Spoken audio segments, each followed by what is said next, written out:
hanya sekedar cerita ya Mas, mudah-mudahan bisa memotivasi Pamer teman-teman. gitu ya. Ini nggak ada maksud istilahnya saya sombong atau pamer, mudah-mudahan bisa memotivasi buat para pemula untuk memaksimalkan lobetnya, untuk istilahnya gimana lah cara membuat lobet yang berkualitas sehingga bisa memperbaiki perekonomian.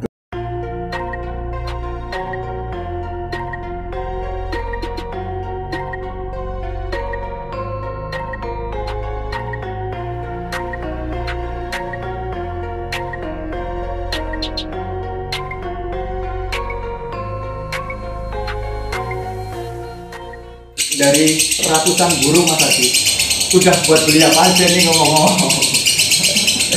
Ya ini sih kalau hanya sekedar cerita ya Mas, mudah-mudahan bisa memotivasi teman-teman. Gitu ya. Ini nggak ada maksud istilahnya saya sombong atau pamer, mudah-mudahan bisa memotivasi buat para pemula untuk memaksimalkan lobetnya, untuk istilahnya gimana lah cara membuat lobet yang berkualitas sehingga bisa memperbaiki perekonomian. Betul. Istilahnya kayak gitu, karena di dunia burung kan Muter, mencakup banyak ya Mas. Muter, bener. Kayak gitu ya. Kalau di yang udah jadi barang dari sekian lama mainan lobet konslet, alhamdulillah adik saya sudah punya rumah sendiri-sendiri. Ya alhamdulillah itu ya sekedar cerita aja, itu dari burung juga sampai kebeli mobil juga, kendaraan itu juga dari burung juga kayak gitu. Nggak niat untuk naik haji Mas Adi? Insya Allah Mas, kalau niatan pasti ada. Dan istilahnya kayak saya kan dari orang biasa ya Mas, jadi nggak ada yang pikiran istilah pengen liburan ke luar negeri atau apa. Kalau diberi kesempatan, diberi rezeki ya ke luar negeri, pertama pengennya haji pasti ya. Niat besarnya itu ya, kayak besar ya. Terus gini, sekarang kita lari ke rawatan tentunya. Siap. Nggak afdol kalau kesini nggak sharing rawatan dong Mas. Iya benar. Di sini paling utama Mas Adi untuk rawatan jantan sendiri seperti apa dasarnya? Mulai proses menggacor Gini aja. atau rawatan harian. Burung yang kita dapat bahan gacor sama nggak gacor, kita jelasin dulu. Kita dapat burung gacor, tahapan pertamanya seperti apa Mas Adi? Udah gacor ini bahannya gitu. Kan istilahnya ada yang kalau saya ngelihat ada yang burung gacor, istilahnya gacornya masih gacor biasa dalam kategori nadanya masih vector tapi gacor. Terus ada burung yang udah gacor dan gacornya itu cara ngekeknya itu udah menggunakan birahi. Jadi perbedaan antara dua burung ini, kalau yang istilahnya gacor udah menggunakan birahi, biasanya speednya pun sudah berubah, ngalun ya. Terus burungnya udah nggak terlalu ngotot, karena cenderung dengan burung yang birahi tinggi pasti dia lebih tenang. Jadi cara ngekeknya pun lebih tenang, lebih santai. Tidak istilahnya nggak neken banget. Cara ngekeknya itu nggak istilahnya nggak ngotot banget kayak gitu. Kalau burung yang kategori gacor tapi sudah menggunakan birahi, perbedaannya dengan gacor tapi masih vector, karena banyak juga materi burung vector atau yang kita sebut ya istilahnya single vector ya Mas. Burung vector itu gacor tapi emang nadonya masih kenceng ya, gitu. ngotot ya. Nah kalau yang istilahnya kita dapat yang gacor tapi masih ngotot, masih vector, itu kita masih sendirikan Mas. Masih kita sendirikan, pakan masih kita tinggikan. Tapi kalau kita dapatnya yang udah gacor, sudah ngalun, udah istilahnya enak, cara ngekeknya udah pakai birahi lah kayak gitu, itu bisa kita jodohkan walaupun dia belum keluar dubelan. Karena dengan proses penjodohan juga bisa semakin memapankan birahi si lobet gacor itu dan juga memicu untuk mengeluarkan dubelannya. Contohnya seperti ini, kita dapat burung yang materi satu tarikan nih, tapi satu tarikannya udah enak, udah pakai birahi, nadanya juga alunannya udah enak, speednya udah enak, istilahnya kita bilang, kalau orang-orang bilang nadanya udah ada minornya itu ya Mas. Itu kita pasangkan, di tahapan pemasangan yang pertama ini tujuannya bukan buat untuk ngunci burung konslet tersebut. Iya, bukan tahap akhir ya. Iya, ini tujuannya dijodohkan untuk memapankan birahinya dan bisa juga untuk mengurangi sifat kepo dia. Karena sifat kepo dari lovebird itu terjadi karena dia masih ada ketertarikan dengan lawan jenis, dia birahinya belum mapan, itu kembali lagi karena lovebird itu kan burung koloni, jadi masih ada ketertarikan buat ngejar lawan, terbang ke sana ke sini. Istilahnya rekel itu juga kaitannya karena ketertarikan dengan lovebird lain juga. Tapi kalau kita udah coba dipasangkan, pasti birahinya kan lebih mapan. Jadi istilahnya udah ada yang ikat lah mas, udah ada yang ikat, jadinya karena udah punya pasangan, birahinya otomatis lebih mapan. Nah setelah dipasangin itu, burung bisa setiap pagi kita pisah dari pasangannya. Seperti itu berarti. Iya, walaupun itu belum, istilahnya belum ngedouble ya mas. Tapi ngawin dulu berarti ya mas Adi ya? Boleh nunggu ngawin baru dipisah. Kalau saya sambil nunggu ngawin pun nggak masalah. Yang penting atur dulu berarti. Yang penting atur, tiap pagi kita pisah, kita jemur. Boleh jemurnya, kalau jemur bebas ya mas. Boleh kita rendeng, boleh kita rendeng dengan jarak, tapi jangan terlalu mepet, paling jarak sekitar 1,5 meter lah, 1,5 meter. Tujuannya apa? Supaya ketika burung itu terangsang birahinya naik untuk ngekek, dia nggak takut dengan burung lain, karena kita pun kan nggak bisa melihat mana mentalnya yang lebih kuat. Ketika dia mentalnya kalah dengan satu dan satunya, maka dia mau ngeluarin bakatnya aja kayak nggak nyaman atau takut dengan lovebird lain kayak gitu. Dengan situasi sebelahnya. Makanya kita kasih jarak biar dia lebih nyaman. Nah, ketika dijemur itu tujuannya untuk merangsang birahi dia. Jadi rata-rata lovebird istilahnya kita nyeting dengan birahi tinggi itu awal-awal pasti masih terangsang dengan bantuan jemur atau benar. Atau hawa panas. Karena gitu. sangat pengaruh jemur itu. Sangat pengaruh. Sekarang gini aja, burung yang udah konslet aja ketika awal konslet, kita pasti melatih cari yang cuacanya panas. Ya. Karena apa? Ketika cuaca panas, birahi lovebird pasti terangsang. Ketika birahi terangsang, burung-burung model gacor seperti ini itu gacornya ketika birahi keluar. Kalau birahi nggak keluar, otomatis dia kurang gacornya. Mungkin kondisi tubuhnya semakin panas gitu ya. Kayak itu. Jadi merangsang. Terus setelah kita jemur sekuatnya mas. Dalam artian sekuatnya, kalau burung kita jemur, kita lihat kok udah mulai kayak minggir ke pinggir atau dia kepanasan terus jadi agak kayak tidur terus ngeriwik, itu tandanya dia belum kuat untuk jemur lama. Kalau sudah seperti itu, mending kita ambil, kita anginkan, taruh di ruangan sendiri, jangan dulu disambut, balikin sama pasangannya. Tujuannya apa? Jadi setelah dia perawatan pagi, jemur, mandi sendiri, terus kita sendirikan. Setelah kita sendirikan tanpa lihat lovebird lain, bertujuan untuk melatih gacor dia. Gacor, durasi, dan fokus mungkin. Iya. Jangan ada lovebird lain atau jangan dengar suara pasangannya. Harus dijauhi. Ini nih, jangan dengar suara pasangan. Kalau dengan suara pasangannya nanti dia nggak fokus buat ke gacornya, tapi dia lebih cenderung untuk manggil-manggil, istilahnya panggil-panggilan lah sama pasangannya. Intinya kayak gitu. Nah, nanti bisa siang atau sore baru dimasukin lagi ke pasangannya. Itu rutin seperti itu setiap hari berarti? Setiap hari kayak gitu.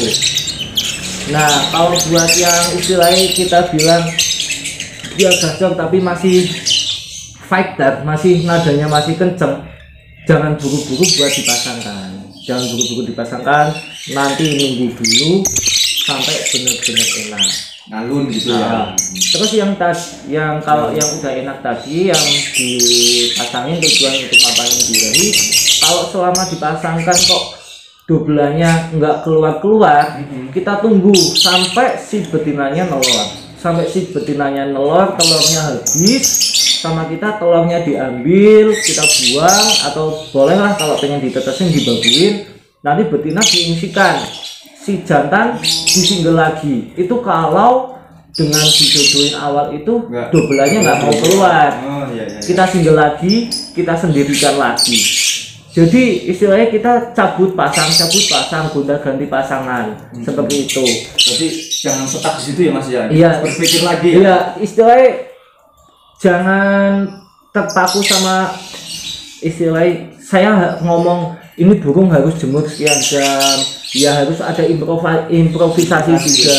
Karena setiap karakter burung kan beda-beda. Iya, perubahannya seperti itu ya. Contohnya gini aja, yang dia istilahnya dapat benar-benar rezeki loh, nggak meroses, tahu-tahu diternakan, si betinanya lagi nelor, dia birahinya naik, nggak dapat kawin, akhirnya dia konsletnya keluar, nggak kita rawat, pakan polosan apa segala macam. Tapi kan istilahnya dia 1001 lah ya Mas, istilahnya itu rezeki ya, rezeki. Nah dari situ kan kita nggak boleh istilahnya wah nunggu rezeki aja lah ini, nggak mau mencoba, nggak mau mencoba, terus nganggapnya kita nggak bisa menyalahkan statement orang yang satu dan lainnya, karena masing-masing pemain punya cara masing-masing. Kita nggak boleh istilahnya kayak asumsi rawatannya si nggak boleh berasumsi kita wah rawatanku itu yang paling bagus, punya dia nggak bagus, punya dia nggak bagus, punya dia nggak bagus. Nggak boleh yang namanya kayak gitu, karena ya yang namanya rezeki, yang namanya rawatan boleh dicoba asalkan konsisten, jangan dirubah-rubah. Baru mencoba rawatan si A 1 bulan 2 bulan udah dirubah lagi, nanti dirubah lagi, akhirnya kita berpikiran susun wah ini pembodohan, pembohongan publik, kita udah rawat demikian kok hasilnya sama aja, nggak ada perubahan loh. Yang rawatnya yang nggak fokus, nggak konsisten, atau emang rawatannya nggak bagus? Kalau dibilang rawatannya nggak bagus, kenapa banyak pemain yang sudah punya lobet konslet kembali lagi punya konslet lagi, Iya, benar. Walaupun belinya udah gacor, tapi pasti karena sudah pegang lobet konslet dia tahu penangannya untuk memaksimalkan, istilahnya kayak gitu. Terserah mau belinya udah konslet belum jalan lapangan, mau beli dari gacor kan banyak kayak gitu ya Mas, istilahnya kayak gitulah. Jadi kita nggak boleh saling menyalahkan, wah pembodohan nih rawatannya si A, wah pembodohan nih rawatannya si B. Loh, yang namanya ilmu itu kan juga harus di-upgrade terus ya Mas. Kita nggak boleh, istilahnya kalau omongan Jawa ya nggak boleh gugu karpe dewe, ya nggak boleh gugu awake dewe dalam arti wah aku sih paling bener nih.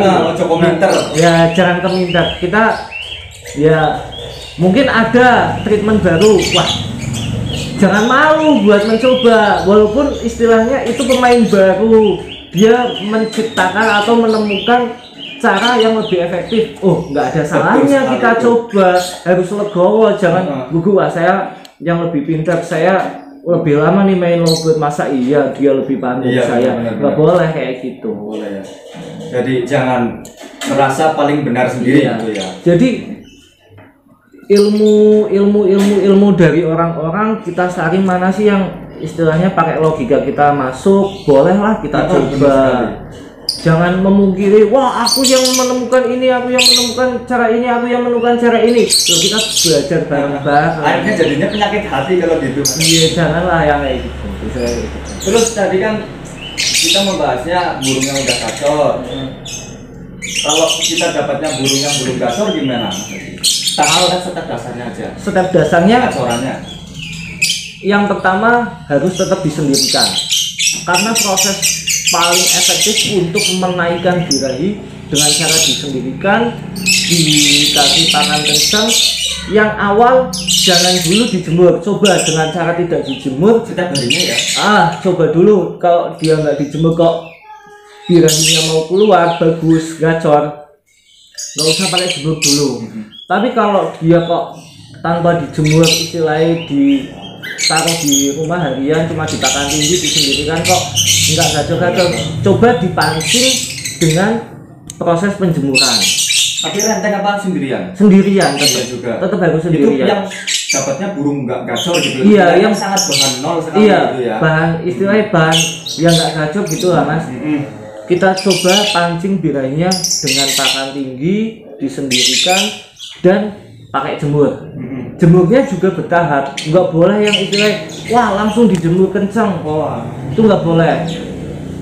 Karena apa? Karena kalau burung yang belum siap terus kita jemur kencang, rata-rata tenaganya habis, burungnya nggak nyaman, akhirnya gacornya malah hilang kayak gitu. Akhirnya macet gitu timbulnya berarti. Iya, malah macet. Nah, terus jangan lupa juga, walaupun sepele ya Mas, kayak misal habis jemur dikasih jagung, itu juga tujuannya buat mengganti tenaga dia ketika selesai perawatan di pagi hari seperti penjemuran. Jadi ketika dijemur pasti memakan tenaga banyak. Nah, tujuannya dikasih jagung buat asupan gizi dia, buat pengganti tenaga dia kayak gitu. Tapi kalau betina jangan terlalu keseringan dikasih jagung. Oh, berarti itu boleh dikasih timun kalau betina. Berarti betina juga hampir sama seperti itu, Mas. Sama aja Mas. Kalau jantan maupun betina sama aja. Perawatan awalnya seperti itu, tetap pakan tinggi. Itu harus bisa pakan polosan, cuma kan saya dari dulu mencoba jadi memakan waktunya terlalu lama Mas. Ya. Karena pakan kenceng pun bahan dari nol itu juga lama kan Mas Adi? Iya benar. Kalau gacor dulu aja susah. Benar-benar. Makanya kalau orang-orang zaman dulu yang punya ternakan mengolah yang istilahnya benar-benar dari nol, dari istilahnya paut ya Mas, dari paut kan pasti ada proses pemasteran, penjemuran, terus mandinya seperti apa, bahkan untuk menambah durasi bisa dengan cara diumbar, dijemur kencang seperti itu. Ini kan kita bicara bahan yang benar-benar belum gacor dan bisa dikatakan nol Mas. Kalau untuk jantan dan betina ini ada proses mandinya apa enggak?